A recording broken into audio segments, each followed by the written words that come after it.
एक इकाब और एक इलू में दोस्ती हो गई। इकाब बोला, भाई अलू, अब तुम्हारी बच्चों को कभी नहीं कहाऊंगा, मगर ये तो बताओ कि उनकी पहचान क्या है। कहीं ऐसा न हो कि किसी दूसरी परिंदी के बच्चों की धूकी में ही कहा जाऊं। इलू ने जवाब दिया, भला ये भी कोई मुश्किल बात है।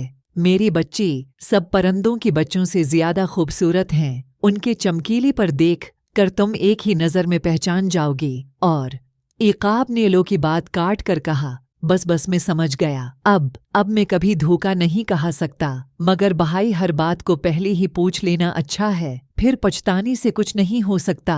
अच्छा, फिर मिलेंगे, अल्लाह हाफिज। ये कहकर इकाब अड़ गया। दूसरी दिन इकाब शिकार की तलाश में अधर अधर अड़ रहा था कि उसी एक ऊंची दरख्त की शाख पर किसी परिंदी का घोंसला नजर आया।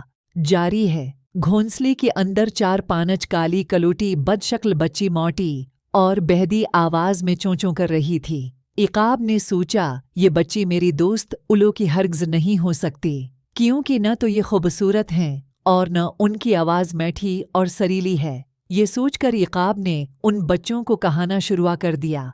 वो सब बच्चों को कहा चका तो अलू उड़ता हुआ आया और शोर मचाकर कहा, अरे तुमने ये किया, ये तो मेरी बच्ची थी। इकाब घबरा कर अड़ गया। एक चमगादड़ ने जो पास ही अड़ रही थी, इलू से कहा, उसमें इकाब का कोई कसूर नहीं, सारी गलती तुम्हारी है।